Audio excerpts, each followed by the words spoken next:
J'espère que vous allez bien, j'espère que vous vous portez bien. Mesdames et messieurs, de cela 8 mois, nous l'avons accueilli sur notre plateau. Et à l'époque, son passage n'est pas passé inaperçu. C'était l'une de nos émissions les plus suivies d'ailleurs. Lui, c'est Brahim Bilabassi, Axel Bilabassi, alias Axel Bilabassi. À l'époque, il était l'homme le plus recherché par le régime algérien. Il était placé sous contrôle judiciaire, il faisait l'objet d'une procédure de demande d'extradition, de 2 demandes d'extradition vers l'Algérie, où il devait être jugé pour sa participation et son implication dans des crimes très graves, des feux de forêt de Kabylie de août 2021 et du meurtre abject et barbare qui choque jusqu'à aujourd'hui encore la population algérienne de l'activiste Jamal Ben Smaïn, un certain 11 août 2021 à l'Arba'at Athiratha. Depuis, son affaire elle a énormément évolué. La justice française, le 14 mai 2025, a donné sa réponse et elle a refusé de l'extrader, invalidant ainsi les procédures judiciaires et les demandes d'extradition lancées à son encontre par les autorités algériennes. En parallèle de son affaire, le mouvement pour l'autodétermination de la Kabylie n'a pas cessé ses activités, des rencontres avec les sénateurs français, des rencontres au Parlement français et une exposition médiatique de plus en plus importante dans les médias internationaux, notamment dans les médias français. Que mijote le MAC? Que veut réellement le MAC? Peut-on maintenant se mettre dans la peau d'un leader du MAC? Le MAC est-il une véritable menace pour la Kabylie et l'Algérie? Quelle est sa vision de l'avenir de la Kabylie? Est-ce que le MAC est sérieux quand il demande l'indépendance de la Kabylie? Pour répondre à toutes ces questions franches, directes, Axel Bilabassi a eu la gentillesse, et la lucidité et le courage d'accepter de revenir sur notre plateau. Axel, merci d'avoir accepté mon invitation. On dit Azulflek, pas Azulflaoun. Voilà, il faut que tu apprennes un peu. Il ne faut pas le dire souvent, sinon ma grand-mère kabyle qui est morte, oui. Mais ma mère kabyle va beaucoup m'en vouloir. Voilà. Donc, oui, merci pour l'invitation. C'est toujours un honneur de partager le plateau avec toi et bien sûr de parler de l'actualité. Je le dis en direct, je suis désolé. Donc, on n'a pas trouvé le temps pour venir juste après le procès. C'était prévu qu'on fasse une émission juste après le procès, mais malheureusement, j'étais en déplacement, donc je m'excuse pour ce retard. Mais c'est toujours un plaisir et je profite de l'occasion avant de commencer de dire qu'aujourd'hui, c'est une journée triste pour nous. C'est la journée... D'ailleurs, on va déposer tout à l'heure une gerbe de fleurs à la place où ils ont assassiné Amziane Mhenni. C'est le fils du président Farhat Mhenni qui a été assassiné malheureusement par les services algériens, ici à Paris, à la place de Clichy exactement. Donc c'est une journée triste, je profite de l'occasion pour dire qu'aujourd'hui nous sommes à côté, nous sommes tous des Amziane Mhenni à côté de son père et de toute la famille Mhenni. Voilà. Alors justement Axel, sur cette grave accusation, sur l'affaire du fils de Farhat Mhenni, paix à son âme, Allah yarhamou. Mais quelles sont les preuves qui imputent la responsabilité de ce crime au service algérien? Parce que c'est vrai qu'on entend souvent les dirigeants du MAC accuser en permanence les services secrets algériens. Mais y a-t-il des preuves, Axel? Y a-t-il des preuves? Quelle est la preuve? Et aujourd'hui, la justice française, elle a mis en inculpation, mis en accusation, mis en examen des officiers des services secrets algériens dans l'affaire d'Amir DZ. Si vraiment le fils de Farhat Mhenni aurait été assassiné par les services algériens, la justice française, pourquoi on l'aurait fermé les yeux? Écoutez, déjà, on n'est pas... En 2025, ça s'est passé en 2004, donc la situation a changé. C'est la même chose. Vous allez me dire aussi, on n'a pas de preuves sur l'assassinat de l'avocat Msili. Or on sait tous que ceux qui sont... Si, il y a des preuves. Oui. Même de notre côté. Il y a vraiment des indices. Tout simplement, l'assassinat de Amziane Mhenni, ça n'a pas été assez médiatisé. En même temps, il faut savoir que tout a été effacé. Il faut savoir que la place de Clichy, c'est une place où il y a beaucoup de caméras. Malheureusement, on ne trouve rien du tout. C'est quand même assez bizarre, c'est des points. En même temps, je vous invite à consulter le dossier. Donc, à partir de là, vous allez faire une idée. Est-ce que réellement, il y a des preuves ou pas? Mais il n'y a que la justice qui peut... C'est vrai, il n'y a que la justice. Et on espère que ce dossier soit ouvert un jour pour qu'on puisse savoir cette vérité. Qui a assassiné Amziane Mhenni? Une plainte a été déposée par la famille? Bien sûr qu'il y a une plainte, il y a eu une enquête, mais malheureusement, Ça a été classé sans suite, mais le père et la famille Mehni attendent toujours justice par rapport à l'assassinat de leur fils Hamza Mehni. On aura l'occasion de réouvrir ce dossier. Aujourd'hui, nous avons le menu, il est très chargé. Franchement, il y a beaucoup de sujets que nous allons aborder sans tabou, encore une fois. Axel, j'ai eu sa promesse bien avant l'émission. On va se tutoyer, Axel, pour essayer de détendre un peu le client, parce que nous aborderons des sujets très graves et les réponses seront très franches. Alors, on va commencer par le dossier personnel, le dossier Axel Belabassi qui a occupé l'actualité algérienne et française, ou l'actualité franco-algérienne pendant une année, de pratiquement novembre 2024, c'est ça? Juin 2024. Voilà, pardon, juin 2024, la date à laquelle a été placée sous contrôle judiciaire, jusqu'au 14 mai, où la Cour d'appel de Paris, la chambre spécialisée dans les affaires d'extradition, a refusé de t'extrader vers l'Algérie. Elle a invalidé, elle a dit non à la justice algérienne. Est-ce que tu peux nous parler de ton affaire? Comment tu l'as vécu d'abord? Et deuxièmement, les juges français, sur quoi ils se sont appuyés pour dire non à la justice algérienne? Écoutez, Abdou, sur cette affaire, comme tu l'as suivi toi-même, donc tu as fait plusieurs émissions sur cette affaire, donc tu connais un peu le dossier. Oui, effectivement, la justice française s'est prononcée par rapport à cette affaire le 14 mai dernier. Il y a beaucoup de gens, d'ailleurs, je profite de l'occasion pour le dire, qu'ils sont prononcés sur cette affaire sur la forme. C'est faux. Tu as bien vu la décision.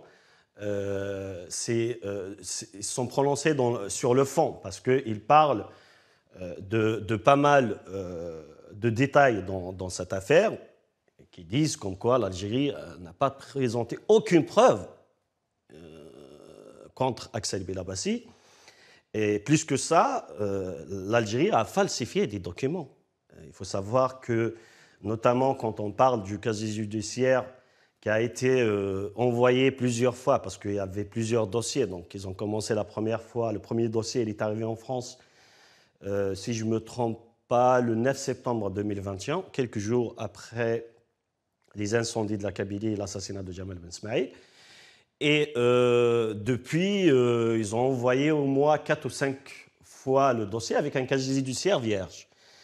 Et par miracle, en décembre 2024, il y a un nouveau dossier qui arrive avec un casier judiciaire, 13 condamnations à l'intérieur, dont des condamnations qui datent de 2021. Donc ça, ce n'est pas moi qui le dis, c'est le juge français qui a soulevé ce point à la partie algérienne en leur posant cette question: comment ça se fait que d'un seul coup on trouve un casier judiciaire avec 203 années de condamnation de prison plus de condamnation à mort?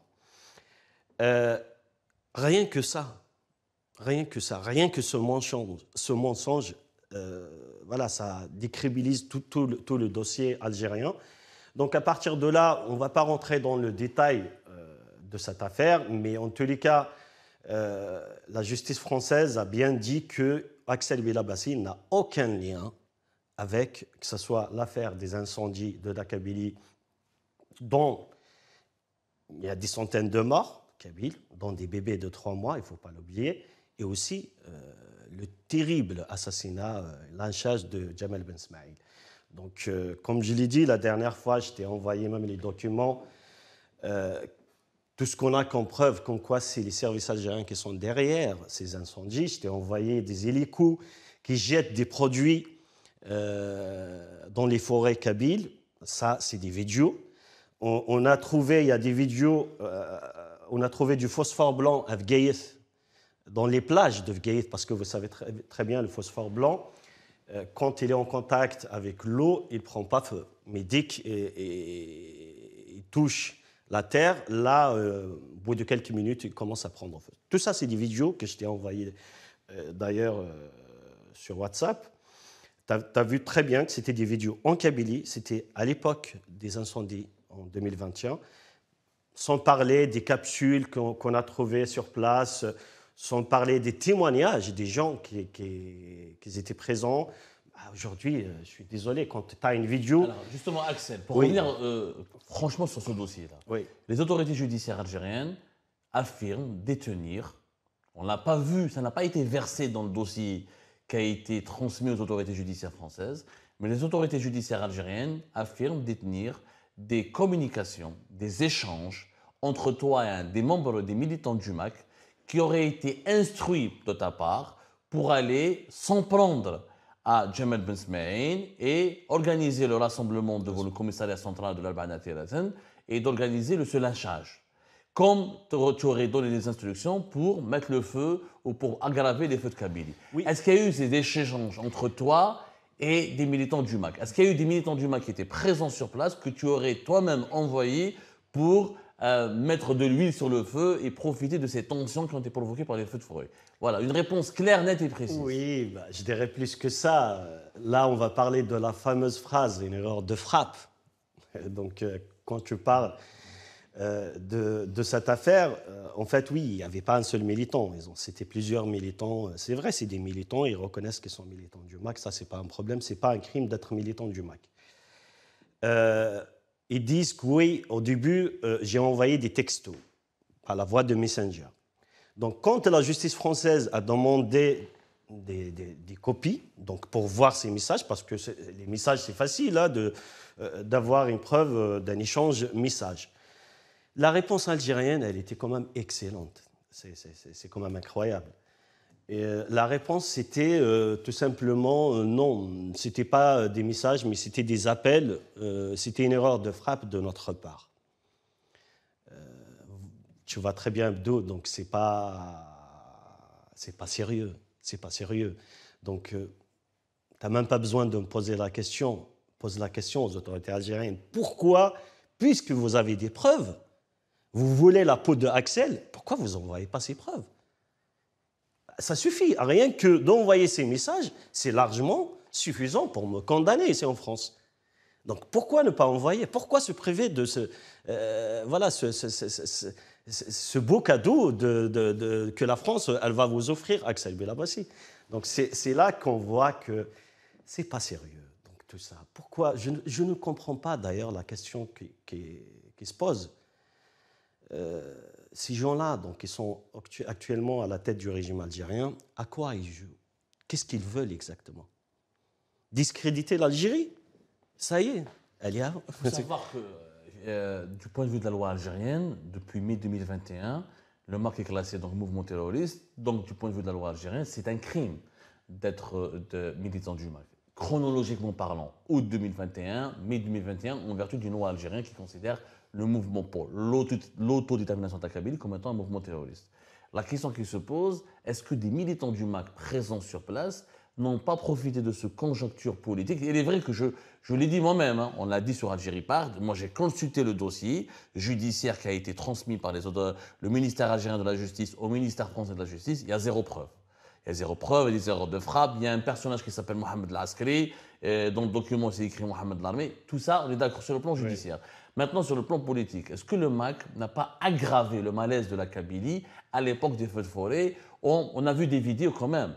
Axel, il y a eu des vidéos. Je ne dis pas que ce sont des militants du MAC, mais on a vu des vidéos des personnes de l'Arba'a Tiratan qui disent « Mort aux Arabes, les Arabes, c'est des chiens ».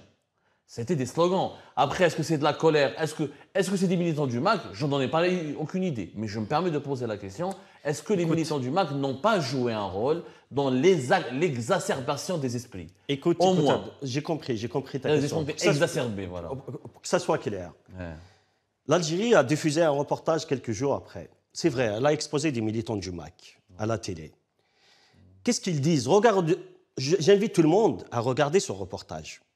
Oui, ils ont ramené d'autres personnes qu'on ne connaît pas, qui ne sont pas militants du MAC.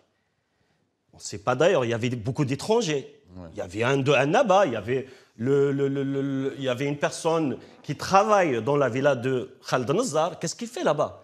Il est de Annaba. Qu'est-ce qu'il fait en Kabylie? Annaba, elle est à des kilomètres. Je ne comprends en plus pas en Kabylie. À l'Arba'a Tiratan. Donc, ce n'est pas évident dans une situation pareille où la Kabylie est en feu, mais on trouve des gens étrangers à la région dans des endroits isolés, dans les hauteurs des montagnes, comme l'Arba'a Tiratan. Donc, ça c'est une première. Deuxièmement, je reviens au reportage. Quand ils montrent ces gens-là dire, qu'on ne connaît pas d'ailleurs ces gens-là, ils disent « Oui, j'ai frappé, j'ai fait ça, j'ai fait ça ». Mais quand ils arrivent aux militants du MAC, ils mettent au milieu les militants du MAC, ils disent juste que je suis militant du MAC. Oui, Ou bien il dit que je suis un ancien militant du MAC, je ne fais plus partie du MAC. Mais ça, c'est pas. Il ne dit pas que j'ai frappé, il ne dit pas que j'ai touché à Jamal Ben Smaïl, il ne dit pas que j'étais présent sur place, dont Mohamed Laskeri, que tu viens de citer. On a une centaine de témoignages qui disent que Mohamed Laskeri était en train d'enterrer un proche au moment de l'assassinat de Jamal Ben Smaïl. Donc, comment ça se fait que des avocats, ils ont ramené tous ces témoignages, ils ont demandé même d'accepter que ces gens-là viennent témoigner à visage découvert en plein procès? La justice algérienne a refusé. Donc comment on peut... On prend juste le cas de Mohamed Laskeri, par exemple, et c'est la même chose pour tous les militants du MAC. Je défie le régime algérien de diffuser un reportage où, déjà, même s'ils les ont torturés, mais ils n'ont jamais dit à aucun moment qu'on a participé au lynchage ou l'assassinat de Jamal Ben Smaïl. Ça, je te le garantis. Tu peux regarder le reportage. Mais ce n'est pas trop tard. Ramenez des vidéos. Il y a des téléphones partout. Ça a été filmé. Nous, on a des vidéos. Tout le monde a des vidéos. Montrez-nous un personnage, un militant du MAC. Il est militant, il assume d'être militant du MAC et le montrer sur place, présent à l'assassinat de Jamal Ben Smaïl. Bon. Je démissionne tout de suite du MAC. Très bien. Le défi a été lancé. Oui. En attendant la réaction des autorités algériennes, sur le dossier judiciaire, il n'y a rien à dire. Défaite de la justice algérienne dans ce dossier. La justice française a refusé d'extrader Axel Bilabassi. Tu retrouves toute ta liberté, etc. Et tu retrouves tous tes droits ici en France. Ce dossier, il n'y a pas eu de rebondissement. Depuis, on va dire, il y a eu beaucoup de rebondissements avec le MAC, etc. Avant de parler de l'actualité du MAC, qui est assez on va dire, virevoltante, voilà, ouais. Assez dynamique en ce moment, j'aimerais bien revenir sur le parcours personnel d'Axel Bilabassi. Axel Bilabassi, aujourd'hui, est considéré comme le numéro 2 du MAC. Tu es devenu cette affaire, qu'on le veuille ou non, t'as ultra médiatisé. Elle t'a permis d'avoir une bonne exposition médiatique. Quelque part, le régime algérien t'a offert un cadeau parce qu'il a fait de toi une personnalité connue, qu'on le veuille ou non. Axel Bilabassi, 42 ans. Comment un jeune de Kabylie, comment ça s'appelle, Tala Othman, de la commune de Tala Othman, qui a grandi à Tala Othman, qui a grandi en Kabylie, comment il est venu à devenir indépendantiste, à ne plus croire à cette Algérie? Comment on en est devenu? Surtout, on a appris, nous, j'ai la vérité, hein, durant ton parcours personnel, il y a eu des épisodes, il y a eu des parcours ou des étapes qui ont été franchies de ta part qui montraient que tu étais un Algérien comme tout le monde. Par exemple, durant nos investigations, des sources nous ont affirmé que Brahim Bilabassi, celui qui était Brahim Bilabassi, qui est aujourd'hui Axel Bilabassi, l'un des leaders les plus importants du MAC, est-ce que c'est vrai qu'en 2009, tu avais voulu devenir policier et travailler au sein de la police algérienne, au sein de la DGSN, la Direction Générale de la Sûreté Nationale? Écoute, déjà de un, Abdou, j'attends pas du régime algérien de faire de moi une personnalité ou quoi que ce soit. Donc, si je suis là aujourd'hui, c'est le travail que je fais au sein du MAC et pour le combat de l'indépendance. Et c'est grâce plutôt au mouvement MAC que je suis visible aujourd'hui, même si je ne l'ai pas choisi. Hein, donc, je n'étais pas destiné à faire de la politique. Je suis plus un militant de terrain qu'autre chose. Ce qui concerne, oui, ce qui concerne ma personne en tant que... Là, ce n'est pas un tabou pour nous. On était tous Algériens à un moment donné. Hein, donc, dont le président Farhat Mehni, il a chanté l'Algérie, il a défendu l'Algérie. Et parmi les fondateurs de la Ligue algérienne des droits de l'homme, et j'en passe. Il en a fait quand même, d'ailleurs, à chaque fois on le dit, à nos détracteurs algériens,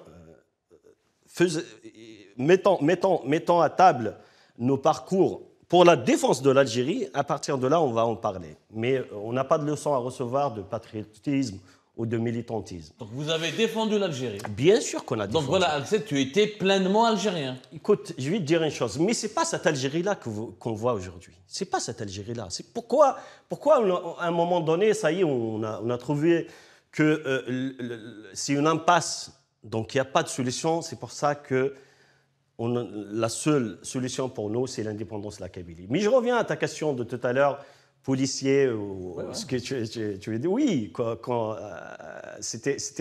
c'était en 2007, c'est pas la police, mais un moment, on va dire, de perte un peu de repères. Après quelques études, je voulais m'engager dans la marine, mais bon, ça n'a pas... Les forces navales de l'armée Ouais. algérienne. Je voulais devenir militaire de carrière. Oui, ça n'a pas été fait, mais ce n'est pas un problème. À l'époque, d'ailleurs, j'étais militant du RCD, je n'étais pas encore dans le MAC. C'est en quelle année?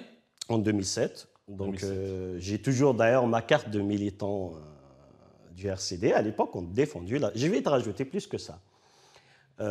Pour te dire qu'on n'a pas de complexe par rapport à ça, bien au contraire. Je me suis déplacé pour voir la Coupe d'Afrique de Tunisie 2003 ou 2004. 2004. La CAN de Tunisie. Voilà, la CAN de Tunisie. Avec le fameux quart de finale Algérie-Maroc. J'étais très jeune encore et je me suis déplacé pour soutenir l'équipe algérienne. À l'époque, c'est le début un peu du militantisme. On cherchait une solution à vivre ensemble dans cette Algérie, mais, comme je l'ai dit tout à l'heure, pas l'Algérie d'aujourd'hui qu'on voit aujourd'hui, malheureusement. Donc, on a milité pour une Algérie ouverte, une Algérie plurielle, une Algérie qui va accepter tout le monde. Mais l'Algérie nous a refusé. C'est l'Algérie qui nous a... Alors justement, tu as refusé comment? Est-ce qu'on t'entend d'entrer dans les forces navales? Est-ce que tu as été rejeté ou tu as senti de la discrimination parce que tu es kabyle? Il y a plein de kabyles dans les forces navales. Est-ce que toi, Brahim Belabassi, en 2007, tu as été rejeté de la des forces navales? Je vais te raconter une histoire qui est parlante. Ça s'est passé en 2004, puisque tu le dis, en 2004, la CAN en Tunisie. Je me souviens, c'est le deuxième match de l'équipe algérienne. J'ai été au stade. Déjà, j'avais le drapeau Amazir avec moi. La police, là, c'est la police tunisienne. Ils ont essayé de me retirer le maillot de la GSK et le drapeau Amazir. Bon, j'ai réussi à les faire rentrer quand même. En arrivant sur place, c'est la surprise. C'est la première fois de ma vie que je rencontre des Marocains. J'ai jamais connu un Marocain avant cette date-là de 2004. Il y avait quelques Marocains, je ne me souviens pas, 4 ou 5, ils étaient habillés en maillot de leur équipe marocaine. Et je vois toute la tribune scander une chanson. Au début, je n'ai pas compris. Par la suite, j'entends le mot kabyle. En fait, ils étaient en train d'insulter les Marocains qui viennent les soutenir. De quoi? De kabyle. Qui a insulté les Marocains? Les supporters algériens. Ils insultaient les Marocains. Ils insultaient les Marocains en les traitant de kabyle. Pour eux, un kabyle, c'est une insulte. Très bizarre, ça. C'est pas que c'est bizarre, Abdou. On peut pas cacher. C'est une anecdote vraie, je te promets. Écoute, Abdou, Il disait quoi? Le slogan, c'était quoi, le slogan? C'est une chanson en arabe. À l'époque, moi, je ne maîtrise pas déjà très bien le derja algérien. Je t'avais dit, j'ai eu du mal à comprendre au début la chanson. Mais par la suite, je ne te cache pas, on était à 3. Mes amis, ils ont refusé, ils m'ont dit non, ne bouge pas. Et j'ai bougé. J'ai été jusqu'à voir les Marocains. Et j'ai tourné en disant avec le maillot de la GSK, je leur fais comme ça, vous voulez quoi? Nous sommes là, je suis kabyle. Et ils ont arrêté de chanter. C'était un peu courageux, un peu faux de ma part. Mais bon, c'est pas ça le plus important. Mais tu vois, quand tu vis des situations pareilles, et ça c'est juste une histoire parmi d'autres. Et ça, il n'y a pas que moi, j'ai entendu il n'y a pas longtemps un Marocain qui a fait une vidéo, qui a raconté un peu l'histoire des gens qu'ils ont expulsés en 1975. Pareil, il a raconté la même chose. Il dit que les Algériens nous insultent de juifs et de kabyles. Parce que pour beaucoup d'Algériens, ils voient les Marocains, c'est des Amazirs. Et c'est une vérité. Et comme nous, les Algériens, les Amazirs et des Berbères. Non, en fait, on sait très bien, l'amazirité, elle est très forte au Maroc, beaucoup plus. Et ça, moi, je suis en train de répéter ce qu'il pense l'Algérien. Parce que oui, toi, tu as vécu à Alger, c'est pas la même chose. L'Algérie, c'est pas Alger. L'Algérie, je ne sais pas combien de... C'est-à-dire, Axel, tu as été confronté à un racisme anti-kabyle. Pas que ça. Parce que, tu es en train de nous dire. Oui, ça, il existe. Tout Kabyle qui a passé l'armée, moi, je ne l'ai pas fait, mais tous les Kabyles, ils vont te raconter la même chose. que les Kabyles, ils sont toujours isolés et à part. Mais je te dis une chose d'ailleurs, même avec les autres... Est-ce que c'est pas exagéré? C'est pas exagéré, Abdou. Je sais de quoi je parle. Donc, si je commence à raconter rien que mes expériences personnelles, il y en a une tonne. Il y en a une tonne. Donc, donne-moi une seule anecdote où tu as été ostracisé, discriminé parce que tu es kabyle. Bah, je vais te donner... Parce que tu me dis l'armée. Je te donne un nombre important de généraux qui sont kabyles. C'est pas une référence. C'est pas une référence de dire qu'il y a... Oui, il y a des Kabyles qui sont responsables en France, il y a des Kabyles qui sont responsables au Canada, partout dans le monde. Il y a plus de Kabyles responsables en Algérie que de Kabyles responsables en France, quand même. Bien sûr, heureusement d'ailleurs, heureusement, parce qu'ils sont juste à côté. Donc, écoute, notamment, tu sais très bien, Abdou, que le Kabyle, il est... dans les trucs d'administration, il est beaucoup plus fort. C'est pas pour jeter des fleurs aux Kabyles, mais c'est une réalité. Donc, du coup, pourquoi on les appelle les Kabyles de service, les KDS? Et c'est pas nous, le MAC, hein, c'est Matoub Lounès qui a dit ça. C'est Matoub qui a parlé des KDS. Matoub Lounès qui a parlé de ces gens-là qui sont utilisés par le régime algérien. Dès qu'ils finissent leur mission, ils les jettent soit en prison, soit en exil. Donc ça c'est connu. Mais ce n'est pas une raison de dire que parce qu'il y a des Kabyles qui sont responsables. Mais moi, je te parle de la situation de la Kabylie, de tout ce qu'elle a vécu, la Kabylie. Et aujourd'hui, je vais te dire une chose, Abdou, pour être clair. Ce n'est pas une question ni d'identité, ni de racine, ni de langue qui pose problème aujourd'hui en Algérie. Le problème, il est beaucoup plus profond que ça, parce qu'on n'a pas un vécu ensemble. Aujourd'hui, si on parle de la colonisation turque, la majorité des Algériens, vous considérez que ce n'est pas une colonisation. Or que nous, les Kabyles, on les a combattus. Ils ne nous ont jamais colonisés, d'ailleurs.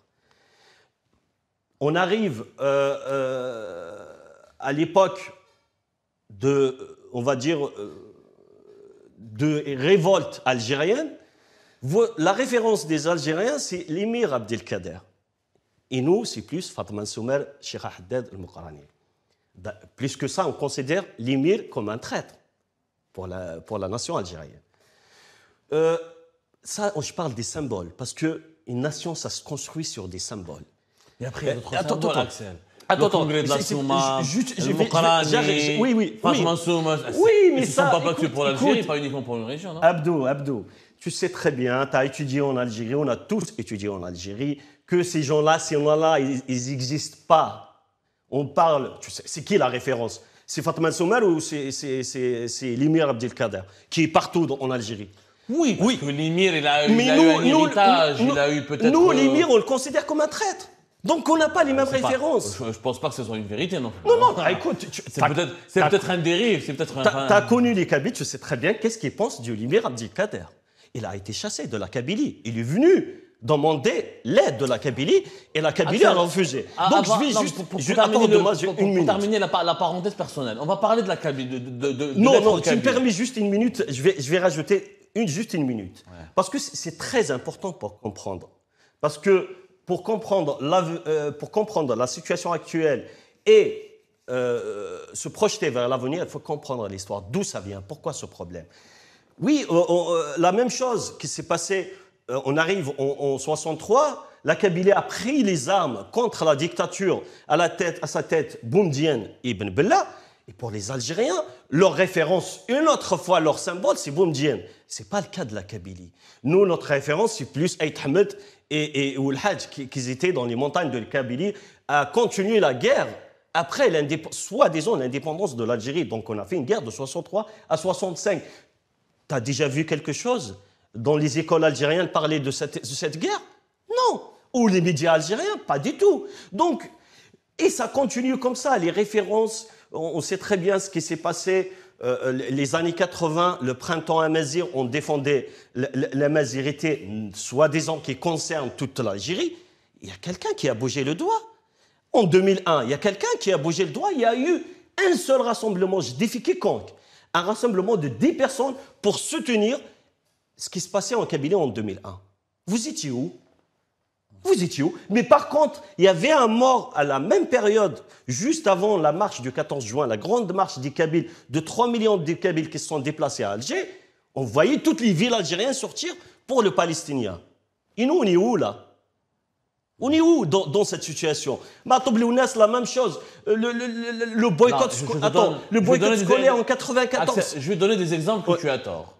Non, mais est-ce que les exemples que je viens de donner, parce que je peux continuer une heure. Ok, mais alors le boycott scolaire de 94. On va s'arrêter un peu. On va s'arrêter un peu.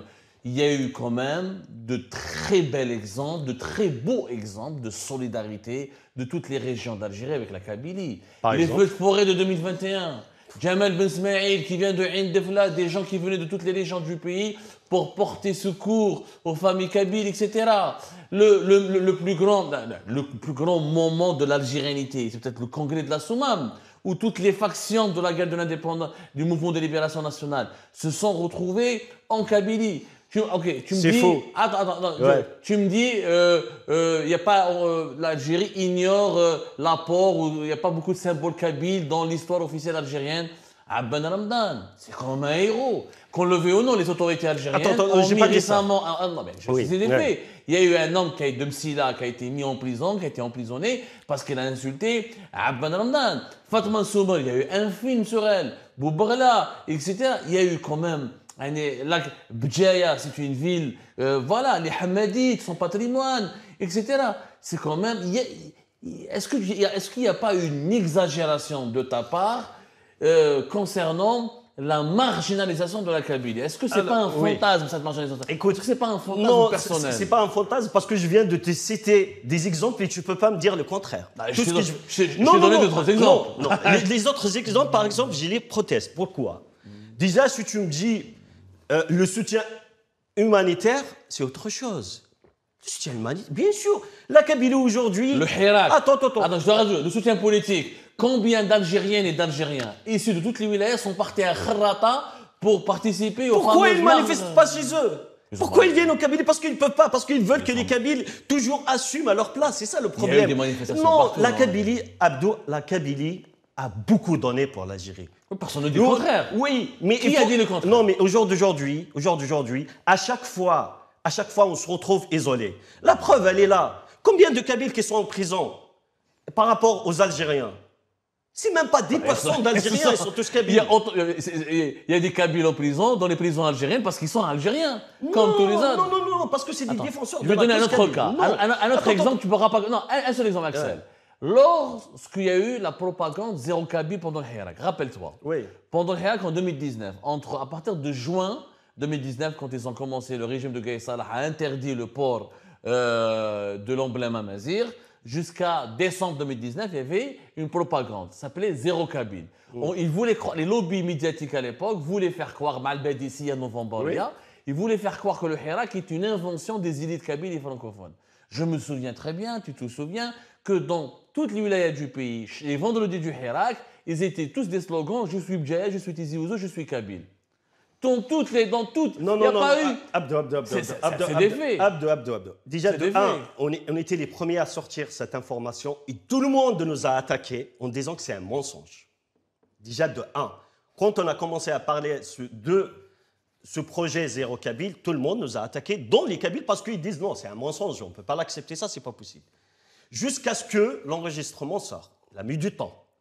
Et les marches dans lesquelles tu parles, non, ils ne parlent pas du projet Zéro. Ils parlent au moment où ça commence à se serrer un peu dans les autres wilayas. Et la Kabylie, il n'y a que la Kabylie qui bouge.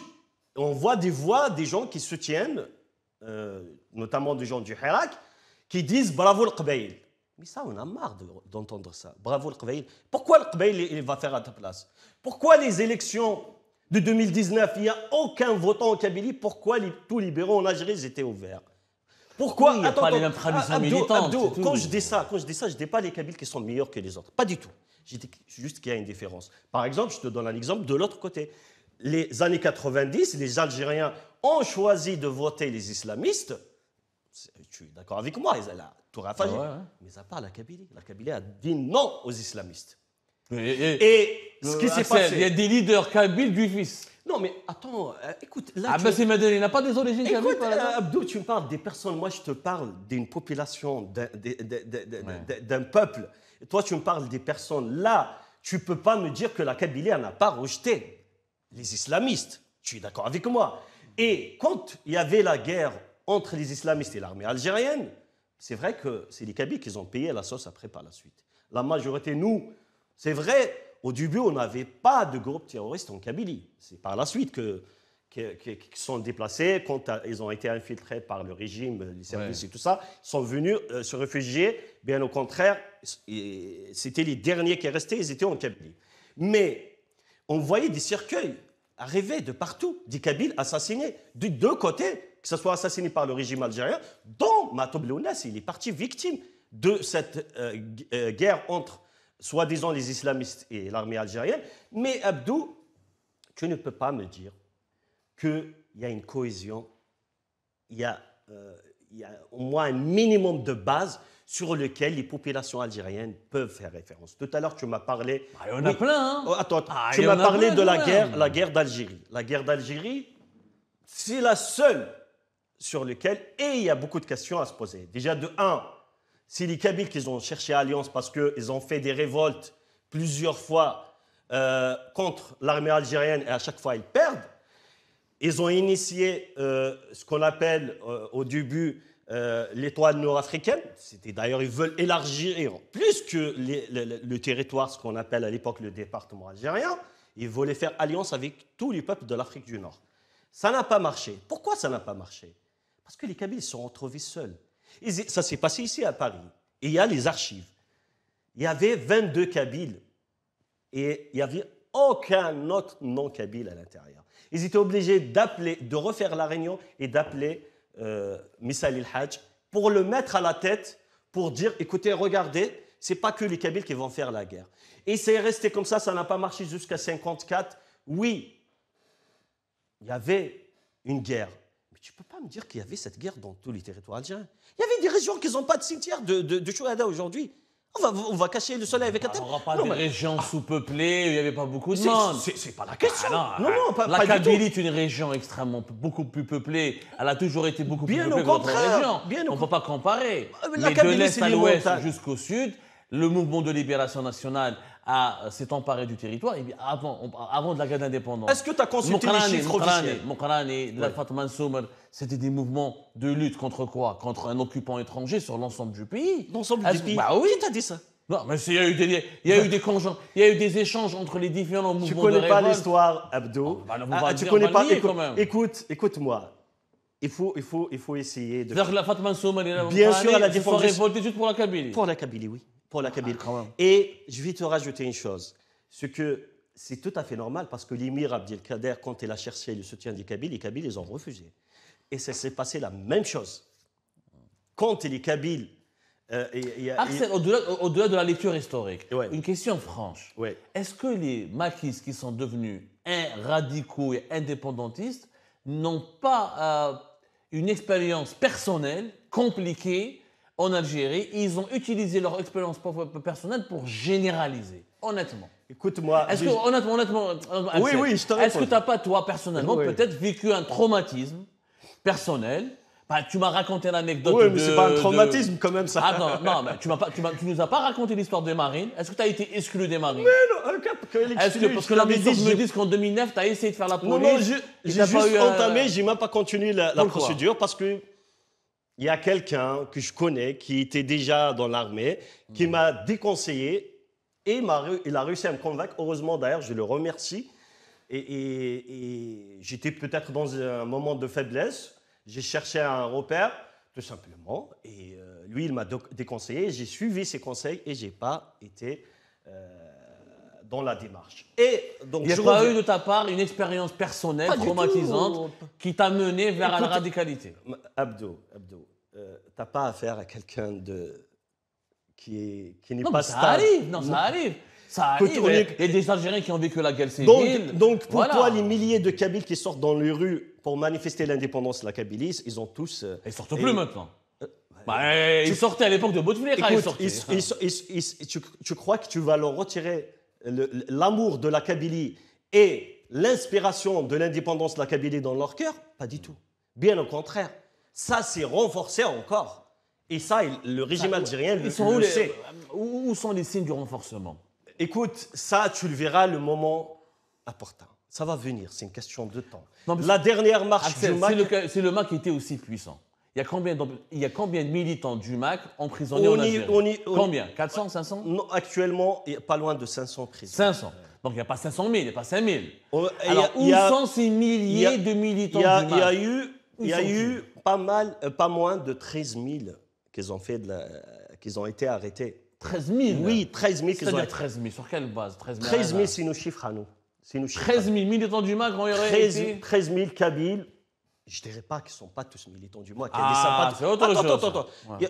En tous les cas, l'Algérie, elle les accuse d'appartenance au MAC. Ils ont une sympathie. Ils ont aidé ou je ne sais pas quoi. En tous les cas, tu crois que 13 000 militants dans un mouvement politique, c'est rien.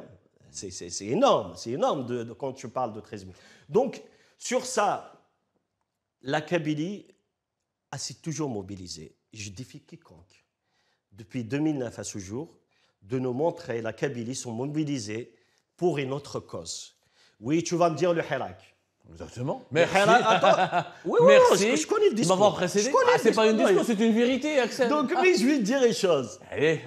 Le Hirak, on va l'appeler. C'est le seul mouvement dans l'histoire de l'Algérie qui a uni toute la population algérienne autour d'une seule cause. C'est le même slogan. D'ailleurs, on voit le résultat aujourd'hui. L'échec, ils ont retiré un handicapé physique sur une chaise, ils ont mis un handicapé mental. Mais arrête, Abdo. On ne parle pas du résultat. Mais le mouvement lui-même, il a uni tous les Algériennes, toutes les Algériennes, tous les Algériens.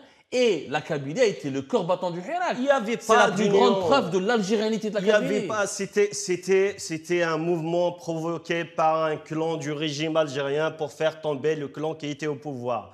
Donc c'est... 13 millions de personnes dans les rues. Oui, bien sûr, les Algériens aussi, ils ont soif de sortir, de chanter, de danser dans les rues. Mais ne me dis pas qu'il y avait une entente. Chacun, il tirait de son côté. Tu sais très bien que nous, les militants du MAC, on est sortis dans les manifs. Ouais. Bien sûr, on a souhaité, même si on n'était pas convaincus, mais on devait sortir. On s'est dit peut-être que l'Algérie, on va avancer un petit peu, ça nous arrange. Nous, en tant qu'indépendantistes kabyles, bien sûr, on souhaite avoir un régime algérien beaucoup plus ouvert, beaucoup plus compréhensible, parce que des causes indépendantistes, il y en a partout dans le monde. Mais les autres pays les classent pas terroristes, parce qu'ils sont indépendants. 2 secondes. Donc, parlons d'indépendance. Tu m'as dit tout à l'heure, il y a un point important que tu as abordé, je dois revenir à parce qu'on va parler de l'indépendance sérieusement. Oui. Donc, tu dis la situation, est-ce que vous avez vécu... Si, je dirais la Kabylie a vécu. Parce que toi, tu n'as pas vécu 2001. Abdo pour connaître. Moi, j'ai vécu quand même, j'étais algérien, j'étais là-bas. Tu connais pas. Si je te dis... J'ai pas été... Tu connais pas la Kabylie. Si je te dis, par exemple, en quelle année il a été assassiné à Toblounes, tu vas pas me le dire.